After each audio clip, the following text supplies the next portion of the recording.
أعوذ بالله من الشيطان الرجيم قالوا بلى قد جاءنا نذير فكذبنا وقلنا ما نزل الله من شيء إن أنتم إلا في ضلال كبير. Assalamu alaikum wa rahmatullahi wa barakatuh, my dear brothers and sisters. Welcome back to Quran study of Surah Al-Mulk. Today, inshallah, we continue with verse number 9. In the last verse that you and I studied, my dear brothers and sisters, we saw that there were groups of people who were being hurled inside hellfire. And on their way down, the gatekeeper of hell decided to interrogate them. And he asked them, Alam ya'tikum nadhir? Didn't a warner come to you? Wasn't a warning delivered to you? It's a courtroom moment for these doomed souls. And in this verse, we finally get to hear their response. So, they say, قَالُوا بَلَا قَدْ جَاءَنَا نَذِيرٌ. Indeed, a messenger did come to us. And you see the confessional, regretful tone here. The first thing I'd like to bring to your attention, my dear brothers and sisters, is notice the singular, nadhir. What we actually expected was a plural, because there are many different nations and groups who are being tossed in hellfire.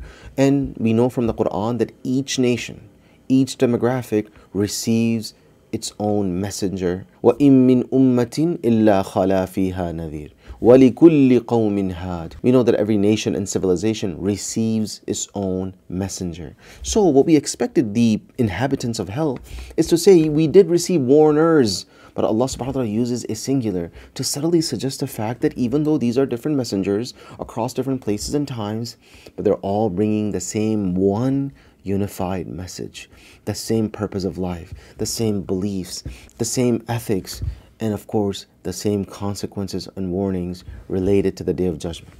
So the singular is used. Second thing I'd like you to appreciate, my dear brothers and sisters, is that these doomed souls, notice how they're rushing to confession. Like, when I first read this, I expected them to play victim. I expected them to defend themselves. But here, they're rushing to plead guilty. Why is that? And here, once again, a little bit of psychology really helps. We know in psychology that human beings have two modes of thinking, my dear brothers and sisters. There's the intuitive thinking, which is fast and automatic, and often very unfiltered and raw and real, and often very authentic. That snap judgment, that gut level processing often represents your collective knowledge and experience, and it can be very powerful. We know this from CEOs, that some of the greatest decisions they made were based on their instinct, their intuitive thinking. The other mode of human thinking is what we call the analytical thinking.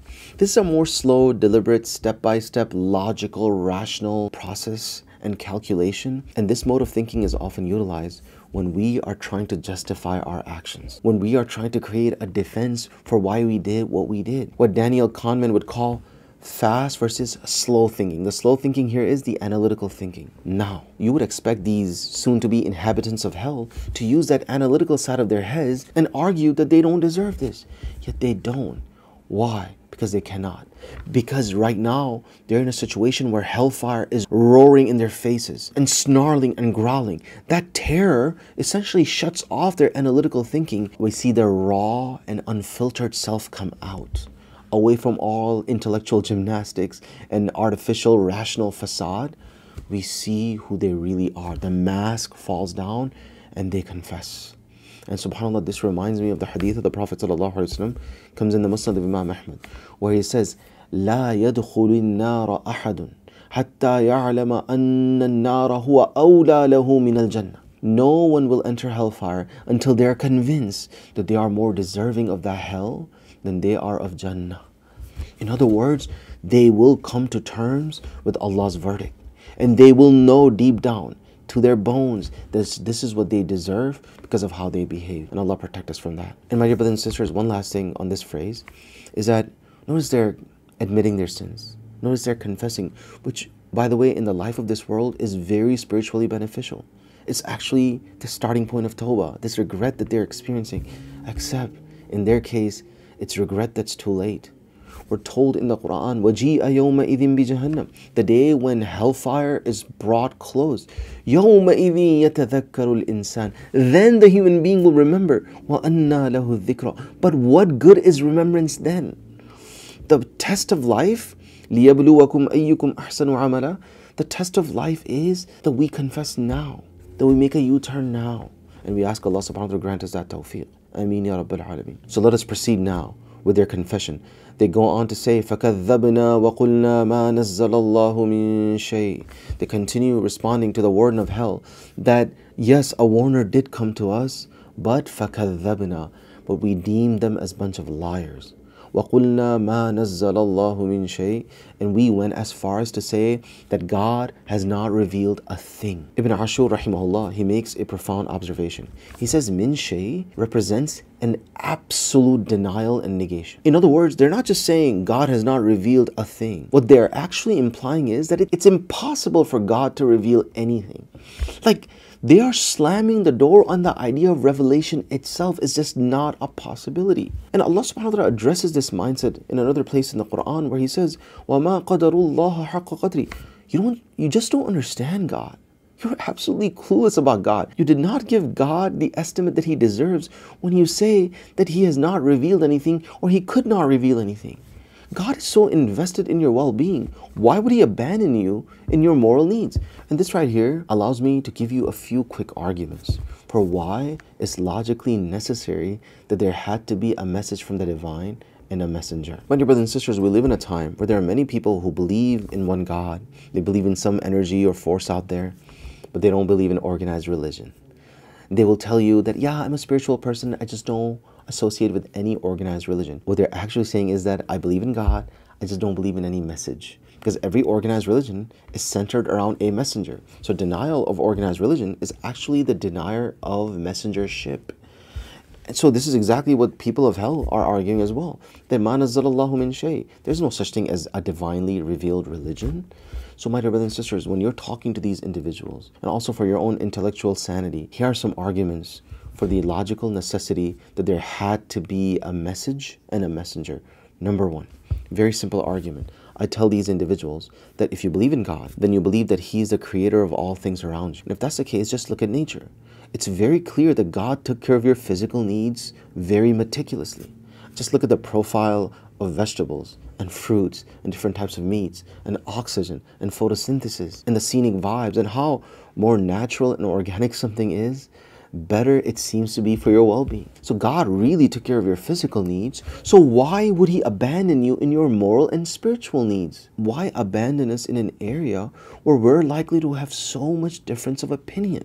Like, just take the issue of abortion. How are we supposed to figure out as human beings if the clump of cells is just a lifeless tissue, or should it be merited with the title of human life? We are going to be mired in hopeless subjectivity if we are left to our vices to figure out something as intangible as morality. Which leads me to the second argument, my dear brothers and sisters, and that is, if God did not reveal a message, then there can be no divine accountability either. Like, a cop issues you a speeding ticket, if the speeding standard is well communicated already and well known already, if there's no message from the divine, if there's no moral standard that you and I have been given, then how will God hold us accountable on the Day of Judgment? And this is something Allah addresses in the Quran. He says, رُسُلًا مُبَشِّرِينَ وَمُنذِرِينَ لِأَلَّا يَكُونَ لِلنَّاسِ عَلَى اللَّهِ حُجَّةٌ. He has sent messengers and warners throughout time, so humanity has no excuse on the Day of Judgment.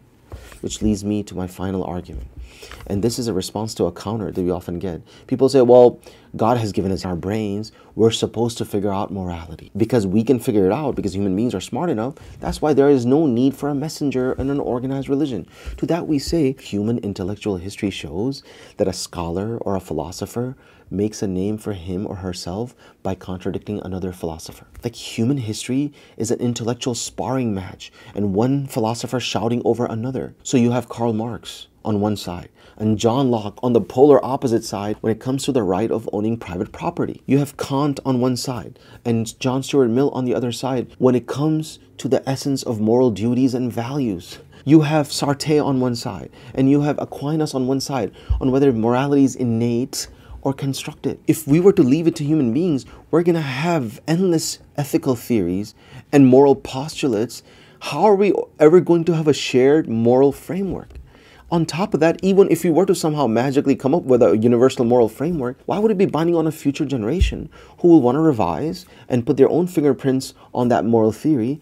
We will have an ever-shifting moral landscape where in one generation homosexuality is illegal, in another generation, literally 30 years later, it's not only legal but fashionable. You'll have a massive moral pendulum swinging from one generation to another. And that's why it's logically necessary that God would have just cut through all this moral noise and give us a morally objective standard that He can hold us accountable to when we return to Him on the Day of Judgment. Which leads me to the last phrase of this ayah, and that is, In antum illa fi dalalin kabir. Translation: you guys are in a massive delusion. You are nothing but hugely misguided. The question here is, who's talking? Majority of our scholars say that this is still the dwellers of hell talking. So if you bring all the phrases together, their full confession goes like this: yes, indeed, a messenger did come to us, but we belied them. We called them liars, and we negated the idea that there can be anything like revelation. And we addressed these warners who did come to us. We told them that you are nothing but insanely delusional individuals. A minority group of scholars say, actually, this is the angels talking now, jumping in and interjecting. Because when the dwellers of hell said that, yes, we did get a warner, but we called them liars and we negated the idea of revelation, the angels are offended. They jump in, especially the warden of hell. He jumps in and says, you were massively misguided when you said this. So, wrapping the entire discussion up, my dear brothers and sisters, I like to leave you with an action item. And that is, my dear brothers and sisters, this verse teaches us that we have to be careful about dismissing something religious, especially when it's coming from a reputable, credible, reliable source. We have to be careful about disregarding it just because it's morally inconvenient. We come across this in our community a lot, where someone will just dismiss a hadith altogether because, it doesn't sit well with them. It doesn't line up with their moral sensibilities. Or you'll have someone who will just reject a scholar who's massively reputable. They will reject that scholar, the entire madhab, because, well, it doesn't jive with me. We have to be careful that just because something is morally inconvenient to you is no reason to just dismiss it outright, because that's exactly what they did. They dismissed and rejected their messenger because that messenger is asking them to make serious lifestyle changes. They don't want to put up with that, so they're like, you know what, I'm just going to cancel you. My dear brothers and sisters, careful canceling something religious when it's coming from a reputable source just because it's inconvenient. Jazakumullahu khairan. I'll see you next time.